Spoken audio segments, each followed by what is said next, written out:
Hola a todos. Me da mucho gusto estar otra vez aquí con ustedes. Y pues son las 12 en punto. Estamos perfectos. Y precisamente creo que vamos a empezar con Juan Ricardo. ¿Estás ahí, Juan Ricardo, o todavía no estás ahí? Está y te contesta, va a ser un milagro. ¿Eh? Si no está y te contesta, va a ser un buen milagro. Por eso le estoy preguntando si está allí. Pero yo creo que no. Ya está con nosotros, María. Perdón, estaba sin el micrófono, pero aquí estoy, no sé si me ven. Sí, claro, gracias. Ya veo, ya. Aquí estoy. Hola, saludos a todos. Te vamos a dar la palabra primero a ti para que nos hagas una reseña de lo que fue el Festival de Cine Judío, si todavía está, qué película, en fin, es tuyo el micrófono. Muchas gracias. Bueno, les comento que quisiera seguir hablando de películas excepcionalmente interesantes que han pasado en festivales judíos. Hablamos en el pasado del Festival de Miami, el Festival de Francia, el Festival de México, por supuesto.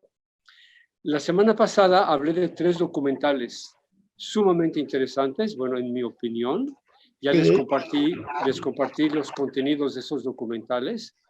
Y quisiera seguir con algunas de estas películas. Una de ellas pasó tanto en Francia como en México. Estaba yo buscando coincidencias en las películas, a ver si se repetían, y en efecto, algunas que pasaron en Francia, pasaron en México, pasaron en Miami. Como les dije, el cine judío, el cine israelí también busca dónde proyectarse, y obviamente los festivales de cine judío son los lugares idóneos. Entonces, algunas películas sí coincidieron, no todas, ¿eh? Bueno, el día de hoy les quisiera hablar de otros documentales y uno de ficción muy interesante, y uno que se llama docuficción. Docuficción porque mezcla la realidad, cosas que sucedieron en la vida real, con elementos de ficción porque recrean al personaje. Se trata de una película que se llama El viaje de invierno, Winter Journey. Esta pasó en el Festival de Cine Judío de Francia. Le llaman docuficción, es de Dinamarca. Como verán, ese festival fue sumamente cosmopolita. Ya vimos que había películas de Italia, de Estados Unidos, de Israel, de Alemania. Esta vez les hablo de una película danesa, dirigida por un danés, Anders Ostergaard, y cuenta una historia sencilla pero muy bella, muy conmovedora, de un ciudadano danés que se naturalizó americano porque tuvo que huir de Europa cuando llegó el nazismo, cuando llegaron los nazis al poder. Dinamarca también se vio profundamente afectada y Claro. este hombre tuvo que salir de Alemania con su esposa. La película nos cuenta cómo a mediados de los años 1990, habían pasado casi 50 años de su salida de Europa, un día se le ocurre hablar con su hijo y le cuenta cómo fueron esos acontecimientos, cómo salió de Dinamarca con su esposa y cuál fue pues el periplo, todos los problemas que tuvieron que enfrentar y sobrellevar para llegar sanos y salvos a Estados Unidos y adaptarse a la vida americana. Se trata de un personaje real, el padre del escritor del libro, porque esto está basado en un libro, de Martin Goldsmith. Martin Goldsmith narra esta película. Nos habla de su propio padre y de lo que su padre le contó sobre su salida de Europa por la guerra, por la Segunda Guerra Mundial. Lo bonito es que combina la película, la narración del autor Martin Goldsmith, que habla sobre su padre y su madre, y se combina con escenas recreadas con un actor que interpreta al padre de Martin Goldsmith. Y ese actor es el famosísimo y extraordinario intérprete Bruno Ganz. No sé si le suena el nombre Bruno Ganz, uno de los grandes actores de la cinematografía europea. Trabajó en Alemania mucho, en Francia, en Italia, y aquí es su última película. Él falleció hace algunos años. La película es de 2019, debe ser el año en que falleció Bruno Ganz, y hace un papel extraordinario, muy conmovedor, representando a este señor que salió de Europa. Entonces, se combina la ficción con el actor Bruno Ganz, con documentos de archivo, con documentos de la familia, fotografías, pasaportes, etcétera. Es una mezcla de documental con ficción que está muy lograda y la película fue muy bien recibida. Entonces, si por ahí se les aparece Viaje de invierno, no se la pierdan. Juan Ricardo, Sí. ¿hay alguna posibilidad de ver esta película? ¿No está programada para presentarse en México? Sí, ya pasó en México. Ya pasó en el cine del Festival Judío de México. Es posible que esté, no estoy seguro, pero busquen en Cinépolis Click, que es una página de internet que tiene las películas de Cinépolis. Ya. Cuesta algo, cuesta como 50 o 60 pesos, no es muy caro. Es posible que todavía esté. Esa es muy recomendable, se ve de veras muy bella esa película. Entonces, recuerden la página Cinépolis Click, ojalá todavía esté disponible. Muy bien, paso al siguiente documental. Esta vez es otra vez un documental de Estados Unidos llamado Las aventuras de Saul Bellow. Como saben, Saul Bellow fue uno de los grandes escritores norteamericanos del siglo XX, judío, premio Nobel de Literatura. Y esta película nos cuenta la vida y la obra de Saul Bellow, poniendo un énfasis particular en la influencia que tuvo Bellow sobre la literatura estadounidense. Es un nombre enormemente prestigioso y tuvo una gran influencia sobre los escritores de su época y los que lo siguieron, por supuesto. Aquí presentan a Bellow, el personaje público, conocido de todos, pero también explican sus actitudes, sus ideas sobre temas importantes de política, cuestiones raciales, cuestiones de cómo los valores sexuales cambiaron en Estados Unidos y principalmente sobre su experiencia como inmigrado judío. Él fue un inmigrado judío que llegó a Estados Unidos y eso fue obviamente terriblemente importante en su vida y se refleja en su obra. El documental está hecho por un director llamado Asaf Galay y incluye testimonios profundos que vienen totalmente al caso, entre otras personalidades, bueno, su hijo, Daniel Bellow, habla de su padre, y el escritor Philip Roth, seguramente han oído hablar de él, otro gran escritor judío de Estados Unidos. Un documental sumamente interesante sobre un autor muy importante. Y por último, si no me da tiempo de hablar de otra más, quisiera terminar con una película, otro documental. Como ven, no hubo carencia de documentales en este Festival de Francia. Este documental es de Egipto, hecho en Egipto y se llama Los judíos de Egipto. Nos dice, es en dos partes porque es bastante largo. La primera parte dura 1 hora y media y la segunda dura 1 hora y media. En total 3 horas que se ve en 2 partes.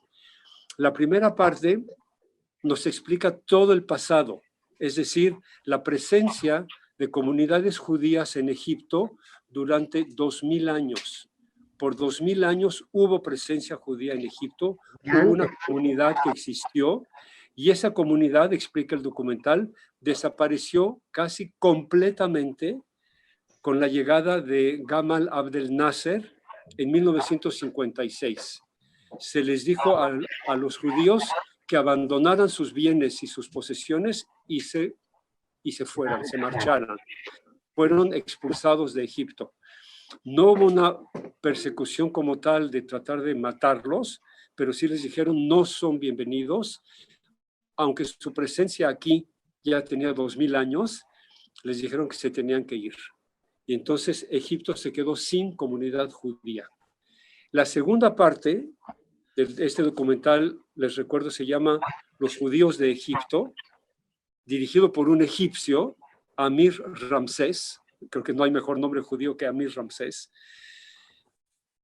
Cuenta cómo la comunidad judía regresa poco a poco a Egipto y se centra en un personaje extraordinario, una mujer llamada Magda Harun, que actualmente es la presidenta de la comunidad judía de Egipto. Y aborda este documental, esta segunda parte, la vida de los descendientes de los judíos que no se fueron, rehusaron irse, permanecieron ocultos y tuvieron descendientes que hoy día viven en Egipto. Entonces, a pesar de las humillaciones y persecuciones, algunos se quedaron y está volviendo a aparecer una comunidad judía en Egipto, como digo, con la presidencia de la comunidad de esta mujer Magda Harun. Se me hace extraordinario que cineastas egipcios realicen un documental sobre comunidad judía en Egipto pasada y presente. Creo que vale mucho la pena saber que esto se hace, que esto existe, y felicidades a los festivales de cine judío por preocuparse en documentar estos hechos históricos, pasados y presentes, tan significativos para nosotros y para todo el mundo. Creo que con eso termino mi aportación de hoy. Ay, Juan Ricardo, muchísimas gracias. Yo lo que quisiera saber es si hay manera de acceder a este material. Hay que buscar en plataformas. Tal vez algunos, si tuvieron éxito en los festivales, es posible que lleguen a Netflix, por ejemplo, o a Apple TV. Hay que estar pendiente. Si yo sé que pasan, enseguida les aviso, por supuesto. Ok. Contamos contigo para que nos avises. Por supuesto que sí.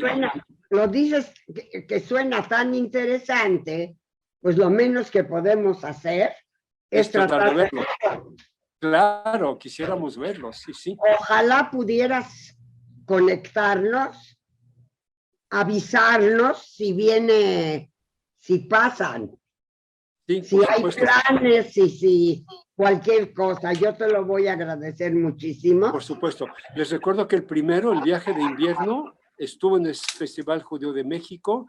Tal vez todavía se encuentre en esa plataforma. Y tal vez algunos lo hayan visto. Porque sé que Isaac y Sarita vieron algunas películas del festival. No sé, no me dijeron nunca que habían visto ese documental.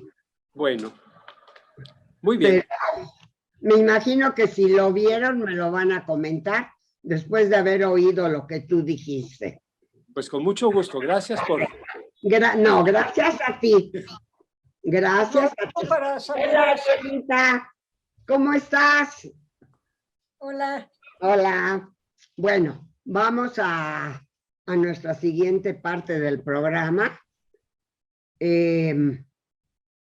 Pues la verdad es que teníamos varios temas y no sé si poner, creo que vamos a dejar a Isaac al final, ¿verdad, Judith? Así es, sí. Que dijimos, pero creo Daniel quería hablar acerca de los cosacos, de lo que está pasando ahorita en Ucrania y Rusia.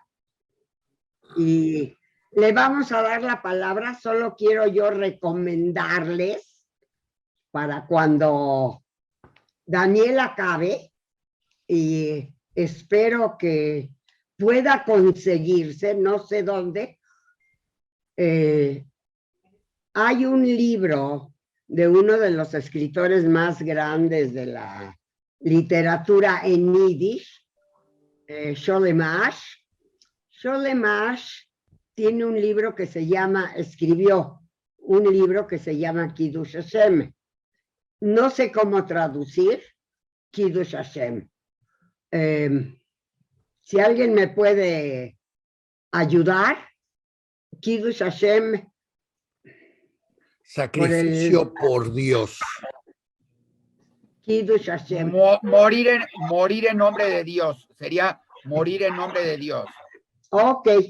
El caso es que morir por Dios, morir por...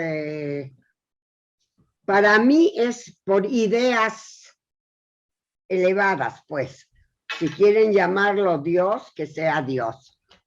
Pero Kiddush Hashem es sacrificarse por un ideal. El caso es que en ese Kiddush Hashem, en ese libro, si alguien quiere leerlo, está traducido a todos los idiomas que yo sepa. Y en español, seguro.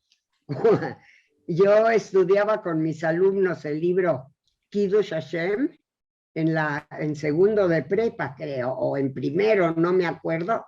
No, en segundo de prepa.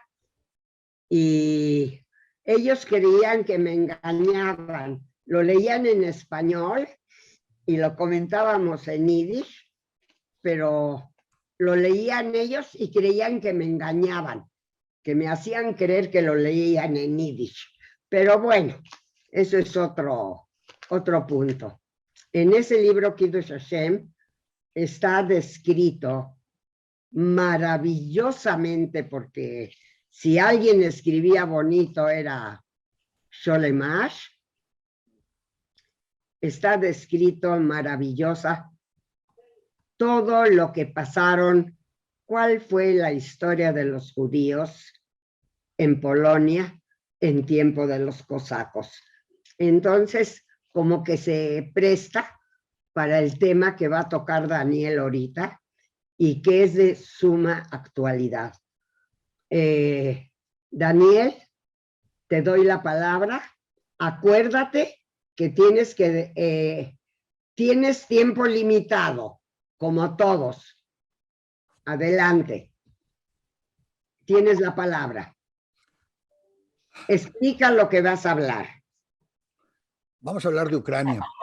Ok. Porque ahorita aparentemente ya está habiendo intercambio de pequeños balazos en las fronteras de Ucrania y Rusia. Y vamos a tratar de entender qué está pasando allá.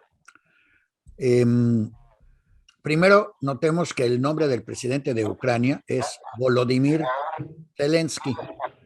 El de Rusia es Vladimir Putin. Me gusta más el Zelensky que el Putin, pero en fin, Volodymyr y Vladimir son el mismo nombre, pronunciado diferente. Volodymyr, su segundo nombre se llama Volodymyr Alexandrovich Zelensky.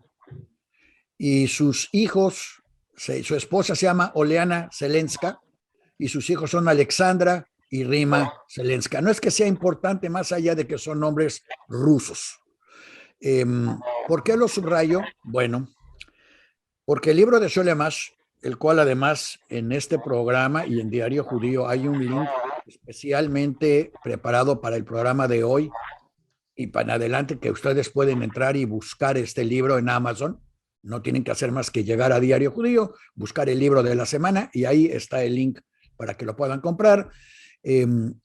Este libro habla de la rebelión de Khmelnytsky, un cosaco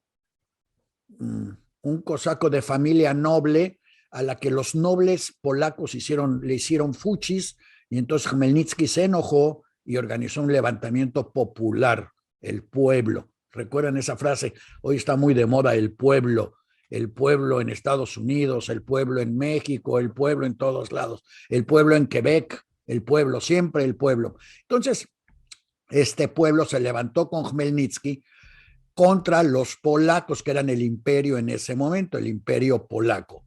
Y los polacos, nada tontos, vivían tranquilamente en París, la nobleza polaca, y tenían en sus tierras, en sus enormes latifundios, tenían administradores, como obviamente los que sabían leer y escribir en Polonia eran los curas a los que la nobleza no les confiaba. o los nobleza que no estaba ahí, pues solo quedaban los judíos que sabían por lo menos restar y sumar. Y entonces los judíos eran los administradores de las haciendas de los nobles.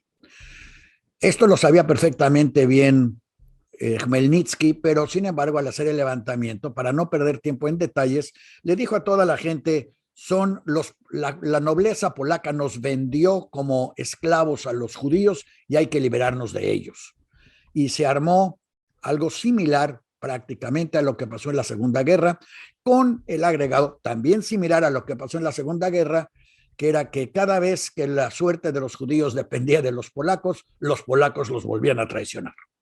Esa es la historia de Kiddush Hashem y hay que leerla con cuidado, pero lo importante en este caso, volvamos otra vez, es que en este levantamiento, en el año 1648, esto es muy importante, 1648, Khmelnytsky se levantó contra los polacos, pero como no podía solo contra los polacos, se unió con los tártaros de Crimea. Fíjense cómo estamos repitiendo lo mismo de hace 380 años.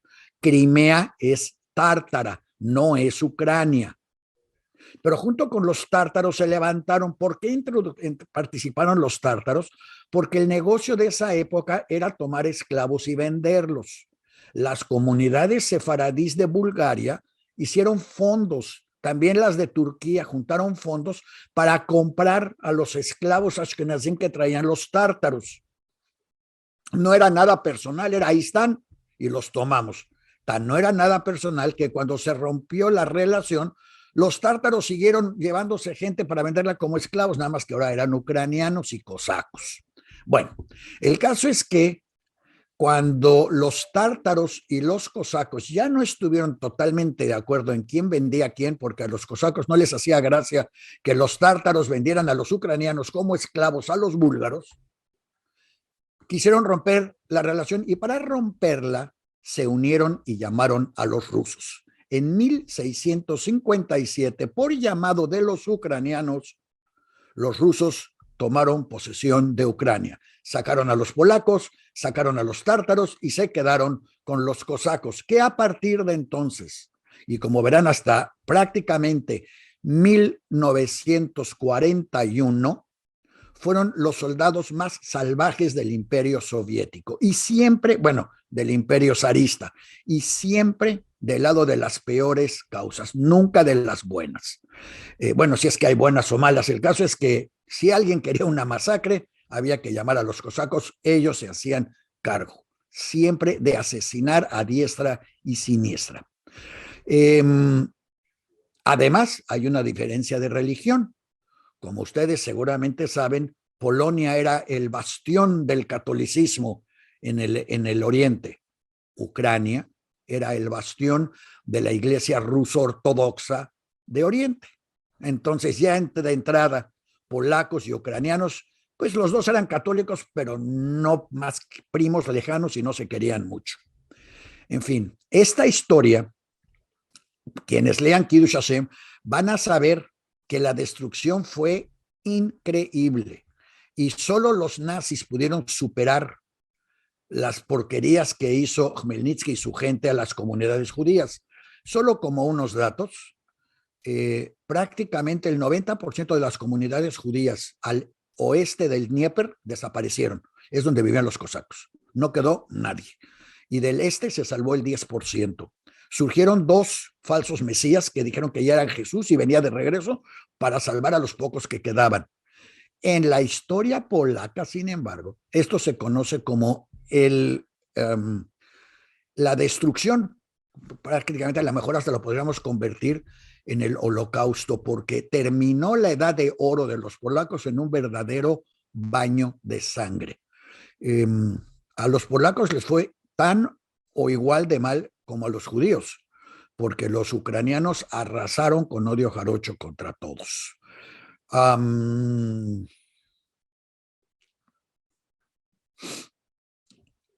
Cuando los judíos en 1569 lograron escapar, los que quedaban vivos, hacia otros lugares, los cosacos eran ya los dueños de la región, los tátaros se quedaron como dueños de Crimea y como un estado vasallo de los otomanos al que después los rusos conquistarían también durante la Primera Guerra Mundial. Hasta aquí todo diría, bueno, lo que pasa en Ucrania casi lo tienen merecido, pero no. Fíjense que en 1900, después de la guerra ruso-polaca, pues siguieron chorrocientas mil guerras. Y quería yo darles este dato, no lo encontraba yo, pero ya lo encontré. De los 11 millones que se calcula que vivían en Polonia en aquella época, 4 millones murieron. O sea, el 30% de la población. Que incluyen católicos y de todo. O sea, realmente Khmelnytsky arrasó de manera salvaje con toda la región. A diferencia de la Segunda Guerra Mundial, la enorme cantidad de muertos fueron básicamente judíos y rusos y no polacos, aunque también hubo muchos polacos, pero no en estos porcentajes. En fin, lo importante, judíos murió 500,000. De los 4 millones, 500,000 era judío, que representaba casi el 80% de la población.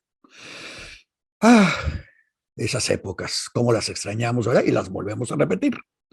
En fin, aparentemente, después de todo lo que sucedió y que los zares rusos tomaron posesión de Ucrania y que los cosacos se volvieron la mano derecha de los rusos, en 1917 fueron las tropas cosacas, bueno, primero en 1904, 1905 fueron las tropas cosacas las que destruyeron el primer levantamiento socialista contra los zares, lo que generó el levantamiento comunista. Se lo debemos a los cosacos.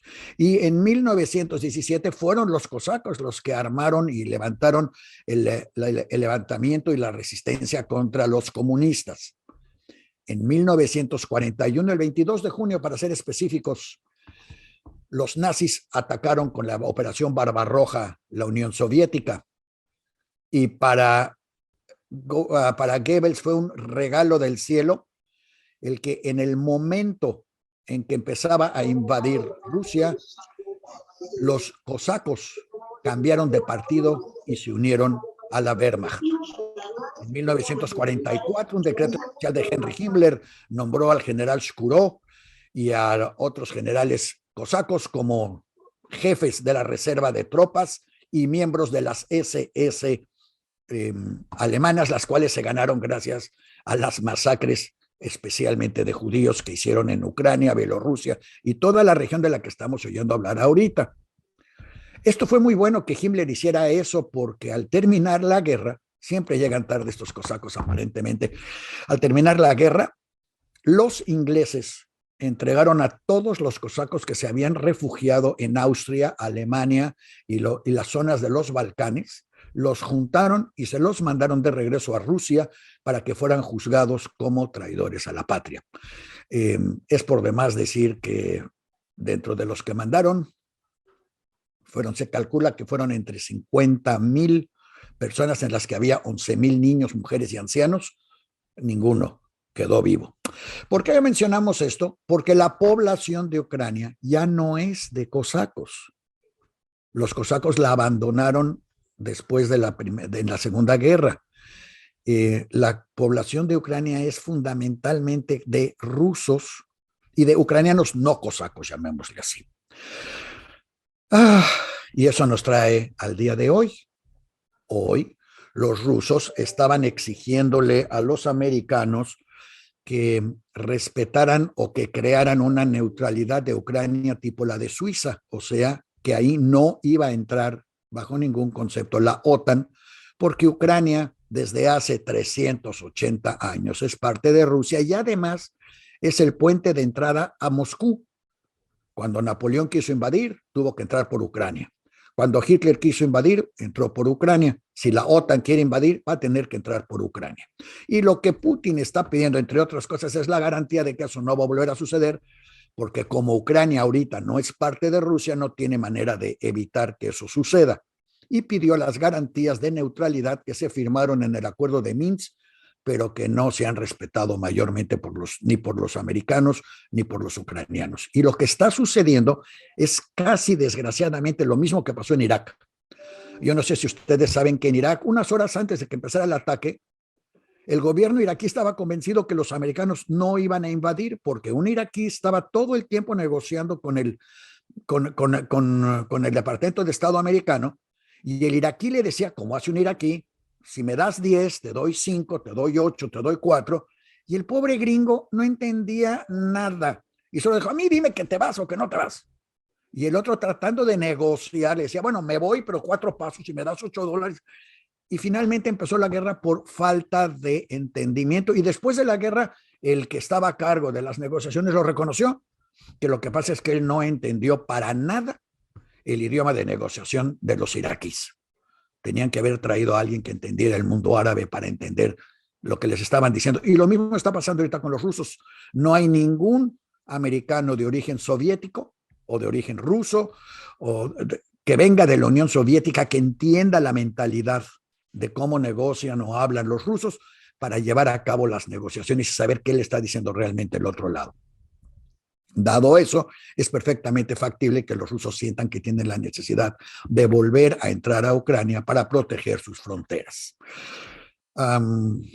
Yo creo que Ucrania tiene el derecho de ser independiente, pero entiendo perfectamente bien. Piense usted si mañana, ahora sí, vamos a ser mexicanos y a cerrar todo este tema. Como buenos mexicanos, pues recordamos Texas y el Álamo, ¿se acuerdan? Y decimos que eran nuestros, nos los robaron, ¿se acuerdan? Y bueno, imagínense que ese levantamiento sin tanta sangre fue el de Khmelnytsky. Y los gringos entraron y tomaron posesión de Texas. Y Texas se declaró americano, igual que Ucrania se declaró parte del ejército ruso.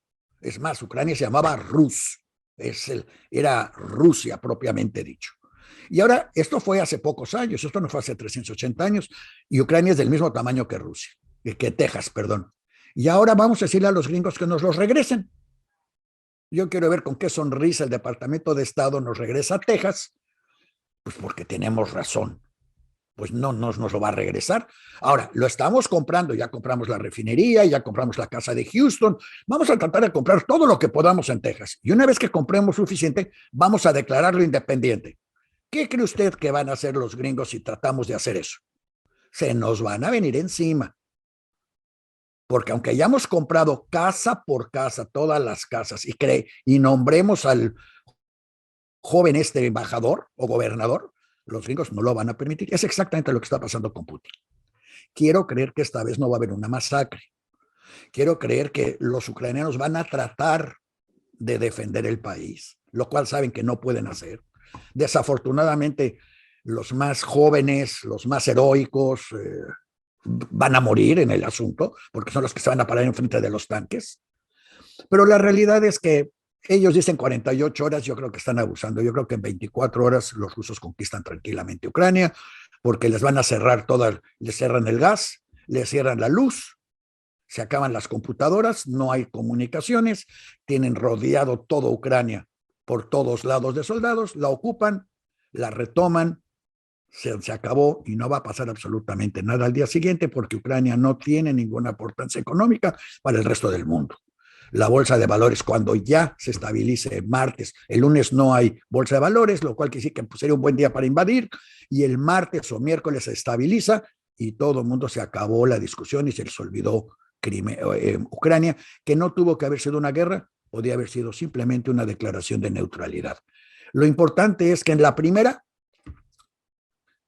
realmente hicieron pedazos a las comunidades judías. Hoy, los judíos de Ucrania, tanto los de origen ucraniano y ruso, como los de origen israelí que han emigrado masivamente a Ucrania, no quieren salir, no quieren que nadie los evacúe, quieren seguir viviendo en Ucrania como judíos. Y yo no creo que haya ningún problema en este aspecto. Espero realmente, creo que tampoco, espero, ojalá no haya ninguna víctima en ningún lado en esta guerra, porque realmente, digo, imagínense, si compramos todas las casas de Houston y declaramos la independencia, así nada más ya la declaramos, ¿qué chance tenemos para oponernos a una invasión del ejército americano con bombas, tanques y todo? No tenemos ningún chance. Entonces lo más sabio es decir, bueno, ahí está, ya tiré mi rifle, pásale y buena suerte. Que yo espero que si llegara a haber esa invasión, exactamente eso hagan los ucranianos, y creo que todo el mundo lo espera, porque por eso no hay soldados americanos adentro, ni nadie cerca, para evitar precisamente esa confrontación. Por otro lado, si alguien empieza a entender un poco a los rusos, va a saber que todo lo que hay que hacer es firmar ese tratado, no es entregar a Ucrania, no es Múnich, no es Checoslovaquia. Es simplemente una garantía de que la OTAN no va a poner cohetes en Ucrania que puedan llegar directamente a Moscú, aunque en realidad también es una broma, porque ahora hasta los avioncitos chiquitos pueden llegar volando sin necesidad de nada. Pero en fin, esa es la historia de Ucrania hoy, esa es la relación de Ucrania con los judíos, que además, vale la pena recordar, el presidente de Ucrania es judío, lo cual a Khmelnytsky lo revolvería en su tumba. Pero esa es la historia. Repetimos casi la misma historia, pero con actores diferentes. Hoy no hay polacos en Ucrania, nadie va a traicionar a nadie. Los polacos, que son de derecha, por cierto, bueno, populistas, el gobierno polaco populista está aprovechando para sacarle dinero a los gringos y no va a ser absolutamente nada como siempre. En fin, si alguien tiene algún comentario, duda, pregunta, estamos a sus órdenes. Hoy nada más queríamos traer la conexión Ucrania-judaísmo hoy y comparar Ucrania con Texas y México para hacerlo un poco más normal, más propio, más cercano a todos nosotros lo que está pasando en Ucrania y entenderlo desde otra perspectiva. Espero haberlo logrado. Muchas gracias, Daniel. Muy agradable y muy interesante la explicación que das. Creo que a muchos nos queda más claro lo que está sucediendo. Gracias. Totalmente, Jean Vicente. Daniel, yo te quiero dar las gracias. Estuvo muy interesante la clase de historia que nos diste y me parece que es el momento oportuno, dado que ahorita está sucediendo, y nos diste una orientación del momento. Muchas gracias, Daniel. Si alguien tiene una pregunta o un comentario, ese es el momento, porque para después pasar a otro tema. Soy Ariel. Sí. Quisiera felicitar a Daniel por la exposición, de veras muy bien resumida y que nos pone en la actualidad con todas las referencias que vienen al caso en una forma sumamente explícita. Muchísimas gracias, Daniel. De veras una gran felicitación por tu exposición, que además te agradecemos mucho. Gracias a ustedes por el tiempo y la paciencia. ¿Alguien más? Judith, ¿tú qué dices? De momento no veo a nadie levantando la mano, no tenemos comentarios, es que puedes continuar, Mayen. Ok, entonces, ¿cambiamos de tema? Sí, adelante. Esta semana, ¿qué fue ayer? Antier, ya no me acuerdo cuándo. Creo que ayer. Ayer, ¿verdad? Hubo un programa que a mí en lo personal me interesó muchísimo. Fue, creo que el de la idea fue el señor, ¿cómo se llama? Gallicot, que vive en San Diego, si no me equivoco. Corríjanme si me equivoco. Desarrolló un plan para dar a conocer, para que se conozcan todas las comunidades de judíos que hay en México y San Diego. Es decir, hay comunidades grandes, chicas, medianas, de todos los tamaños, que no tienen ninguna relación entre sí.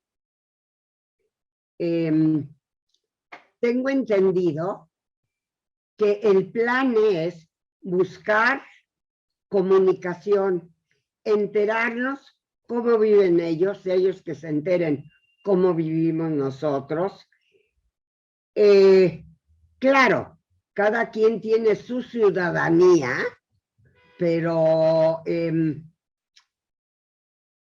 hay gente sé que están incluidas comunidades de Estados Unidos. No sé, desafortunadamente, no pude ver el programa desde el principio porque estaba yo en otra actividad, pero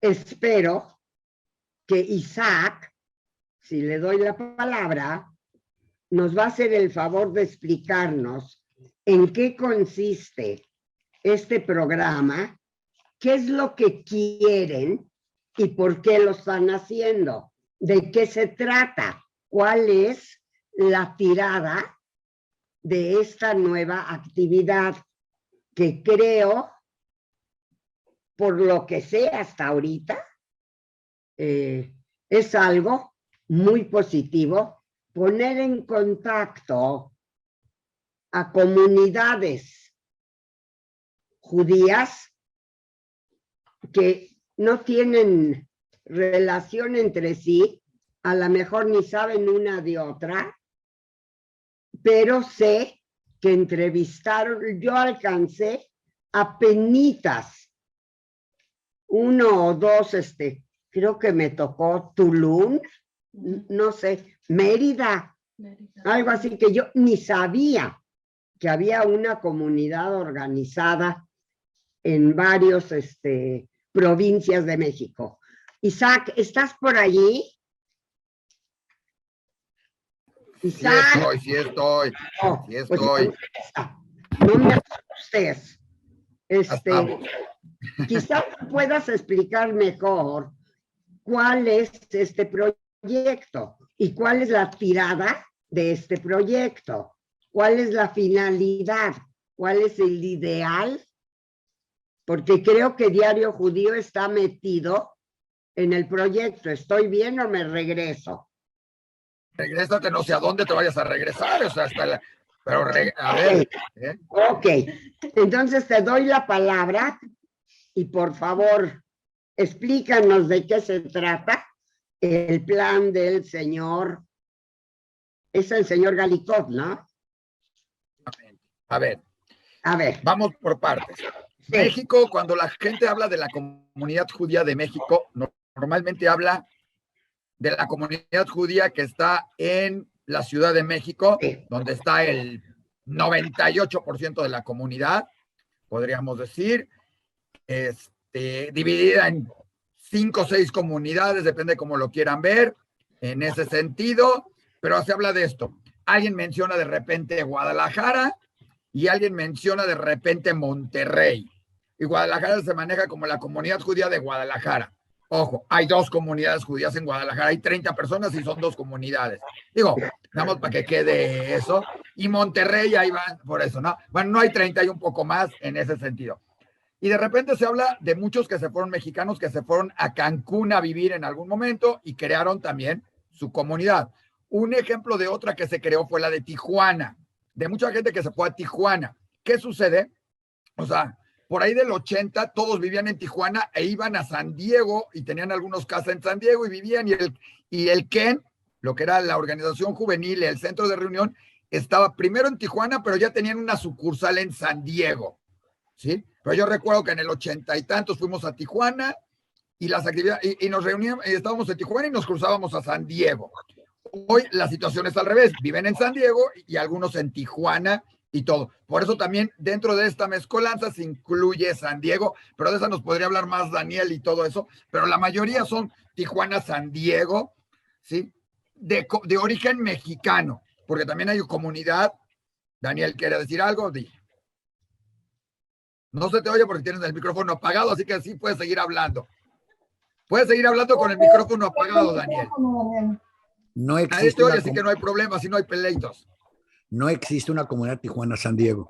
Existe una comunidad de mexicanos en San Diego, casi todos de origen sefaradí, y una comunidad, bueno, hay mexicanos en San Diego, pero en otra parte de San Diego de origen Ciudad de México. La comunidad de Tijuana como tal hoy es mayoritariamente una comunidad de estadounidenses que viven en Tijuana. Es muy importante eso, hablan inglés ocupan el edificio de la comunidad de Tijuana, pero son prácticamente americanos que viven en Tijuana y Ensenada, Rosarito, debido a los costos. No pueden pagar el costo de vivir en California.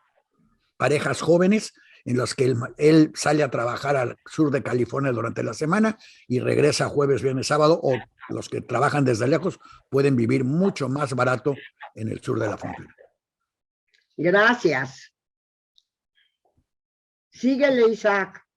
Perfecto. Bueno, entonces, como les decía, principalmente en ese sentido, hay una comunidad Tijuana, otra en San Diego, mucho mexicano que se fue para allá y por eso se incluyó esa parte hacia esta reunión de comunidades judías de México. Lógico, hay comunidad americana, hay todo esto, es donde están. Curiosamente, hay otras comunidades que se han ido dando en diferentes lugares de México. Unas porque se volvieron judíos o se sienten judíos o son judíos, otras porque han sido gente que se ha ido a vivir ahí, como es el caso de la comunidad de Mérida, ¿sí?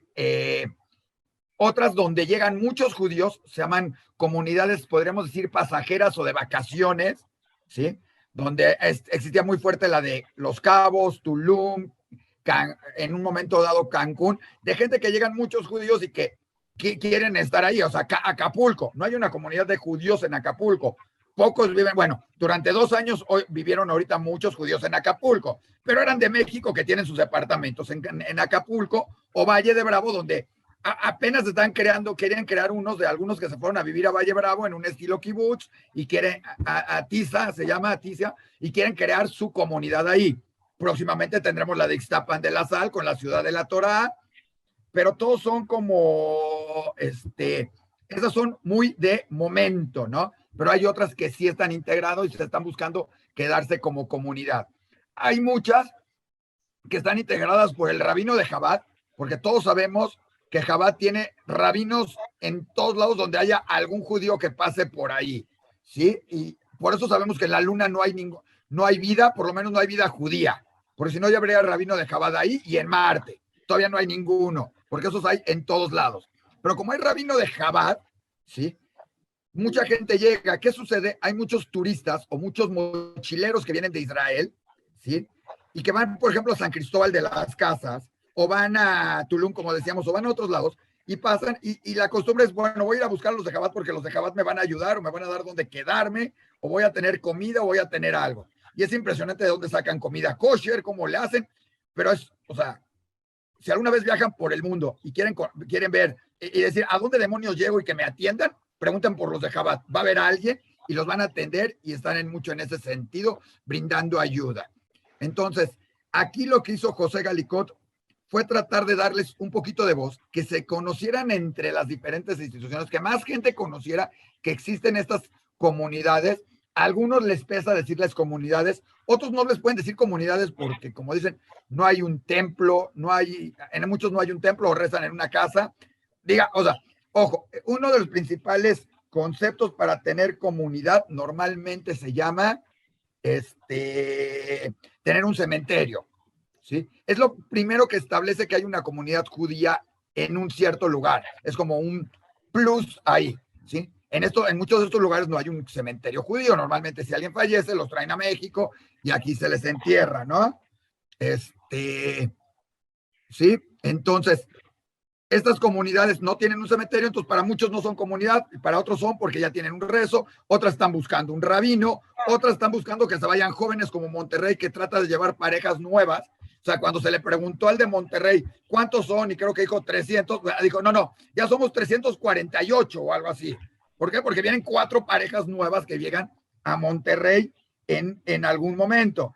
Entonces, definitivamente, estas parejas lo van creciendo. Entonces, se juntó y fue un encuentro para que hablaran 20 comunidades diferentes, nada más para darles ideas. Está la de Los Cabos, 2 de Cancún, sí, porque está la de Chabad y otra. Está la de Chula Vista, que es la de Tijuana, San Diego, Cozumel, 2 de Guadalajara, porque curiosamente en Guadalajara, como les decía, hay 2, que se separaron por motivo religioso. Unos son más ortodoxos, otros no, ¿sí? Isla Mujeres, La Paz, Mérida, Monterrey, Playa del Carmen, ¿sí? Puebla, Puerto Vallarta, ¿sí? San Cristóbal de las Casas, San Diego, San Miguel de Allende, San Miguel de Allende 2. San Miguel de Allende, sí. Hay 2 en San Miguel de Allende, porque una es una comunidad de gente que ha ido llegando de mexicanos a San Miguel de Allende y otra es una comunidad muy americana. San Miguel de Allende se convirtió para europeos y americanos en el lugar de retiro. Para esto, para muchos judíos que vienen y ahí se establecían en San Miguel de Allende por N cantidad de razones, les gustó y crearon lógicamente una comunidad judía muy americana que pertenece a Estados Unidos y que alguna vez se trataron de acercar a la comunidad judía de México, pero van mucho más con la mentalidad americana, pero acá estuvieron como para estar integrados también, ¿sí? Estuvo San Miguel de Allende, la de Tijuana y la de Tulum, digamos por decirlos en orden alfabético. No se habló de las comunidades de México, de la Ciudad de México, lógicamente, porque lo que se busca es que estas comunidades entre sí también interactúen e intercambien opiniones de qué les sucede, ¿sí? Es muy difícil que ellas tengan un colegio judío porque son muy poquita gente, entonces tienen que integrarse en otro colegio judío, en otro colegio no judío. Algunas no pueden ni tener el rabino, más que el de Chabad o alguno. Algunos quieren tener rezos separadillas que nací, algunos quieren tener integración, o sea, todos estos conceptos, otras son un poco más conservadores, otros son un poco más reformistas, unos pertenecen al movimiento, lo que se conoce como Masortí, que es el movimiento conservador o tradicionalista o reformista a nivel del mundo, ¿sí? Y que incluye a mucha gente, ¿sí? De matrimonio, lo que se conoce como mixto, por ser entre judío y no judío, en este sentido. Y entonces entran todas esas complicaciones, conflictos, discusiones, materiales. Muchos no tienen libros de rezo, entonces tienen que ver de dónde los sacan. Muchos no tienen dinero, muchos se fueron a vivir a Mérida porque Mérida es mucho más barato que vivir en la Ciudad de México. Y se fue, y es un lugar muy bonito, etcétera. Es más, nosotros en Diario Judío tenemos un programa que se llama Matrimonius. Se lo recomendamos, una pareja que se fue para allá con su hija, cómicos, y desde ahí están viviendo, trabajando, pero así como ellos hay varios que se han ido a Mérida a vivir y ahí se ha ido integrando. A lo mejor serán 20, 30, 40 parejas, pero probablemente en un futuro van a ir creciendo de alguna u otra manera. Y eso es lo que buscó el señor José Gálico, que entre todos fuera una comunidad que se les conociera, que se supieran, ¿sí? Que todos somos del mismo pueblo, la misma comunidad mexicana, ¿sí? Judea mexicana, y que tienen puntos de encuentro en común. Entonces, ese fue lo que fue este encuentro. Cada una tuvo entre 3 y 5 minutos para hablar, platicar, exponer cómo era su comunidad, los demás oír y decir, esto puede ser. Y ahora viene la otra parte, que es ver qué se puede hacer con cada uno, qué se pueden integrar y cómo pueden trabajar más en beneficio de ellos en ese sentido. Para México, para la Ciudad de México ahí están, les podemos ayudar, pero están allá, ¿no? Entonces, es como lejano en esos sentidos, ¿no? Digo, espero haber dado un poco de vueltas y que nadie me haya entendido, pero espero que haya quedado menos claro que antes. Sí entendimos. No, digo, podías haber hablado más claro, pero sí entendimos y entendimos que algo que no había hace, digamos, 50 años, tantísimo judío, personas judías que quieren seguir siendo judías y que están repartidos en toda la República, lo cual dificulta que puedan llevar a cabo la tradición judía, costumbres judías, tener amigos judíos. Es decir, lo que hemos tratado durante toda nuestra historia, desde que perdimos 10 tribus, es decir, evitar la asimilación. Queremos perpetuar, queremos que siga existiendo el pueblo judío como tal. No sé si haya un comentario. Voy a hacer una aclaración todavía más curiosa de México. Sí. En la propia Ciudad de México, o sea, si en la propia Ciudad de México vivimos en ciertas zonas, los que viven a 13 kilómetros de distancia, en zonas donde no hay comunidad judía, en la propia Ciudad de México, ¿sí? los sentimos extraños. O sea, si alguien vive en la Roma, ya no decir Iztapalapa, por decir Tláhuac, o sea, el otro día hablábamos con la familia del doctor Moshinsky, que vivía por la universidad y se iba caminando a la UNAM. Pues, lógicamente no tenía interacción con la comunidad. Estamos hablando de 12, 13 kilómetros de distancia. Bueno, si con ellos, en parte, se les excluye o quedan separados de la comunidad en algunos sentidos, imagínense lo que es ya no a 13, sino a 200 kilómetros o a 1000 o a 2000 kilómetros de distancia en ese sentido. Entonces, por ahí todavía, para hacerlo todavía más extraño, o sea, no nada más vivimos en la Ciudad de México, sino que vivimos en un espacio chico relativamente de la Ciudad de México, ¿no? La verdad, mira, el Colegio Israelita de México, cuando se construyó, el primero fue en el centro, porque la mayoría estábamos en el centro, y luego se fueron a la colonia del Valle, porque la mayoría vivía por aquel lado, y con camiones se llegaba, en fin. Desde luego, tiene uno que irse adaptando.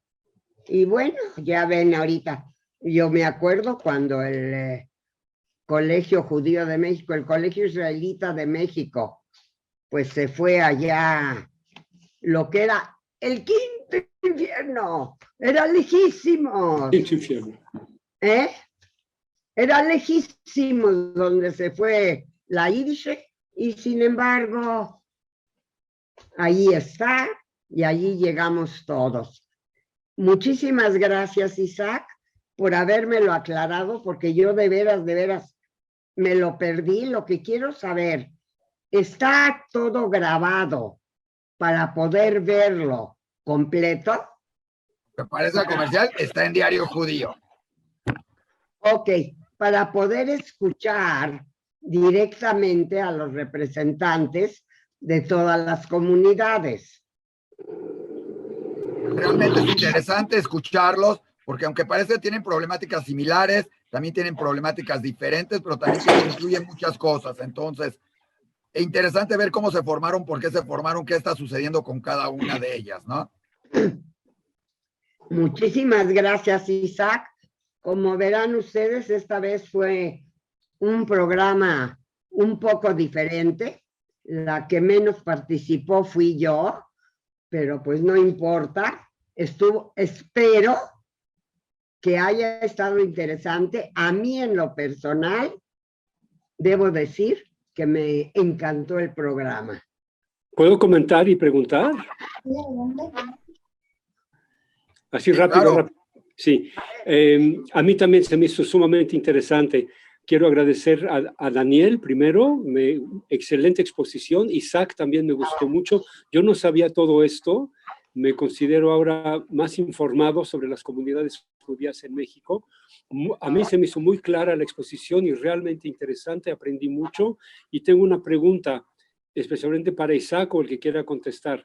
Este fenómeno de esta diversidad y esta dispersión de comunidades judías en México, en el país México, ¿se dará, supongo, de la misma manera en otros países? Por ejemplo, en Brasil, en Argentina.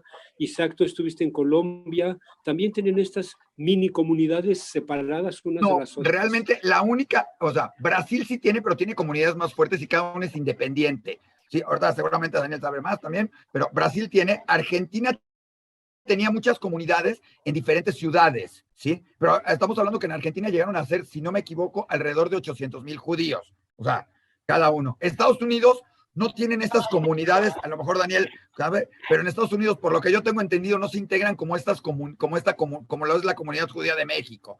Cada uno perteneces a un templo, no perteneces a una comunidad. ¿A qué templo vas? Y de ahí haces tu congregación, tu comunidad y todo esto. O sea, es un sistema muy diferente. Europa, ni se diga, sucede lo mismo, pero también en Europa había mucha gente que se iba a ciertos poblados, a ciertas cosas. México es también una comunidad por el mismo país que se ha ido dando, ¿no? La gente migra a la Ciudad de México y así fueron migrando. Lo más curioso es que esto se dio desde que iban llegando los judíos a México, ¿sí? Los judíos llegaban a México por Veracruz y los subían a coches, los subían a camión o lo que fuera, y se los llevaban al camino a llegar a la Ciudad de México, ¿sí? Por diferentes factores, porque muchos podrían haber dicho, si llegaban por Veracruz, ¿cómo no se quedaron? Y vivieron en Veracruz gran parte, y la mayor parte de los que estaban en Veracruz estaban ahí para recibir a los que iban llegando en los barcos, no porque quisieran vivir en Veracruz, o sea, en Veracruz, ojo, quedaron muchos que quedaron por ahí de hijos, etcétera, etcétera. Pero en el camino de Veracruz a México tampoco te encuentras hoy en día muchas comunidades que se hubieran formado, que fueron dejando camino, ¿sí? Hubo una comunidad que se supone en Taxco por judíos, pero que esa es de la época de la conquista. Monterrey fue formada por judíos, pero la mayor parte, todo el mundo se congregó en la Ciudad de México. Ojo, Cuernavaca tiene una población judía impresionante. Es más, si revisan las placas de coches, gran parte de la comunidad judía de México vive en Cuernavaca, pero no hay templos, más no hay una comunidad que se puede decir, es la comunidad judía de Cuernavaca. Pertenecemos a las comunidades judías de la Ciudad de México. O sea, soy Ashkenazí, Sefaradí, Maguen David, Monte Sinai, Bet Israel, Betel. Es más, hasta muchos de los que están afuera quieren pertenecer a alguna de estas 6 comunidades, no como una comunidad ente en Cancún, por decirlo. Daniel, ¿querías decir algo? Hay una diferencia de perspectiva. Sí. De acuerdo, primero, en México existe el Comité Central Israelita, Ajá. porque Lázaro Cárdenas, además de prohibir la inmigración a México de judíos, no quería saber que si este es sefaradí, que si este es turco, que si aquel es ruso. A mí no me hagan pelotas, quiero tratar con uno solo. Y exigió la creación del Comité Central como un fenómeno casi único en el mundo. Ahora, el Comité Central, en realidad, lo único que debería de ser es nada más el medio de representación de los diferentes sectores y comunidades de la comunidad en general ante el gobierno de México. Esa es, en teoría, su única función. Claro que, como en todo, cuando se crea una institución, pues esta trata de abarcar más allá. La teoría de este encuentro de comunidades es que se unan al Comité Central o que el Comité Central las reciba, lo cual no va a suceder, por lo menos no con este Comité Central y no con estas comunidades, porque tendrían que abrirse a muchas otras cosas. Si no me equivoco, Bet Israel no está en el Comité Central. Sí está en Bet, ahí sí está Bet Israel en Comité Central como una comunidad. Cuestiones económicas, sociales, políticas. Ok, gracias. O sea, ojo, la por política sí es parte cuando se reúnen los presidentes o sea, está, digamos, en el organigrama están 4 acá, 2 más aquí abajito, otras 2 por acá al ladito, otras 3, pero cuando se reúnen los presidentes de las comunidades, sí se reúne con el mismo peso, por decir, las 5 comunidades. En realidad, este tipo de organización ha permitido concentrar un montón de poder en los presidentes de ciertos sectores y darle un gran interés a ser presidente, porque ser presidente de una comunidad te da acceso al gobierno central y sus prerrogativas. En Estados Unidos, cada comunidad, cada persona se organiza como mejor puede. Entonces hay comunidades seculares que de acuerdo a tu definición no podrían existir en México. Porque no tienen panteones, usan el que hay y a veces hasta usan panteones Goim o no. Ay, no, hay panteón de Betel. Por eso, pero esa no es secular. Bueno, no es secular. Gracias. Pero es lo más secular que hay en México. Por eso, pero no es secular. Entonces, esto ha creado o está creando una desviación. La mayor parte de las comunidades que trajeron en esta reunión son aquellas organizadas por franquicias de Chabad, que realmente los mejores organizadores para eso no hay nadie como Chabad. Son como perros que no sueltan su hueso maravillosamente bien, los organizan, los apoyan, los todo. Pero no pasan de ser un montón de organizaciones creadas por Chabad. Y en la de Taxco se creó una comunidad de Taxco americana con Jimmy, era el dueño del Hotel Aristos. Que sí hay una serie de comunidades y en su momento yo creo que va a terminar creándose, porque ya sucede que va a terminar creándose comunidades tipo americanas que no pertenezcan al Comité Central y que no les interese pertenecer en Comité Central porque no hay ningún beneficio para ellas en pertenecer al Comité Central. Pero ese es el punto. El punto es simplemente un punto de representación ante el gobierno mexicano y de control interno, creo yo. Y qué bueno que estén todas las chiquitas ahora expuestas y que la gente sepa que existen, porque si se van a cualquiera de estos pueblos, pues busquen a la comunidad y únanse a ellas. Hay pequeñas comunidades ahora en muchas partes y irán creciendo según la situación económica se vaya deteriorando en la Ciudad de México, o la situación ecológica, o la situación en los Estados Unidos.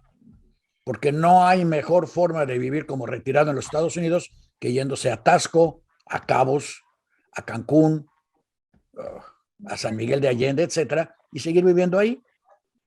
Y son comunidades con amplios recursos porque vienen de retirados americanos que ayudan localmente y que si se trabajara junto con ellos sería muy productivo para todos, creo yo. Ok, creo que ya se nos está acabando el tiempo. Yo de veras agradezco profundamente que nos hayan permitido tomar más tiempo para poder acabar esta plática. Espero que el programa se les haya hecho interesante, que haya estado interesante para todos y que yo aprendí mucho. Hay muchas cosas que yo no sabía y la verdad, si lo pienso, creo que es sumamente importante que tengamos contacto unos con otros, que trabajemos juntos y que nos ayudemos unos a otros. Sí, un último comentario, porque creo que ya nos pasamos de tiempo, ¿no? ¿Quién quiere? ¿Alguien quiere hablar? Sí, Ariel. Sí, adelante. Sí, para agradecer pues a todos los que participaron en este interesantísimo programa. Yo, como tú, Maya, aprendí muchísimo y de veras que me enriqueció en todos sentidos todo lo que se expuso y de lo que pues voy a tratar de retener, porque es verdad muy, muy interesante. Muchísimas gracias por este programa, que es un foro de información y de debate que resulta muy enriquecedor. Gracias, Ariel, de veras, tu apoyo es fantástico y de veras yo espero que transmitir respeto, cariño entre todas las comunidades y un profundo agradecimiento a este gran país, México, que no solo nos abrió las puertas, sino que nos dio la posibilidad de vivir como queríamos, como judíos, como personas, como todo. De veras, estoy muy emocionada y siento que aprendí mucho de este programa.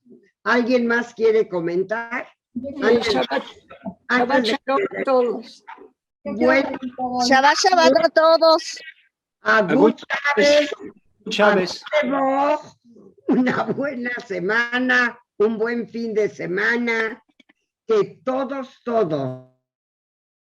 estemos todavía presentes la semana que entra. Voy a buscar temas que sean interesantes y que podamos todos apreciar.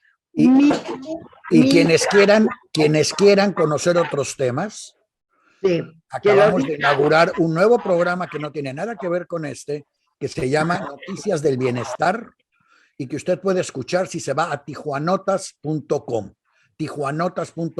y ahí puede escuchar el nuevo programa de Noticias del Bienestar. Es un programa en el que básicamente lo que les pedimos es que si no les gusta, se lo manden a sus enemigos. Y si sí les gusta, se lo manden a sus amigos, y donde tienen ustedes el derecho de no estar de acuerdo con lo que digamos, y nosotros vamos a defender su derecho a vivir en el error. Ok, Muchísimas gracias, Judith. Maya, antes de despedirnos, darles las gracias a todos los que participaron, a los que nos están escuchando y recordarles que una reseña del libro de Sholem Asch la pueden encontrar en diariojudío.com, así como el programa de las comunidades. Está grabado y está en diariojudío.com, ahí lo pueden escuchar, y que nos acompañen, que se suscriban a este programa para que sigan viéndolo y se estén enterados de todo lo que va a venir cada semana. Nosotros les mandamos un aviso, les recordamos el programa y les decimos de qué va a tratar.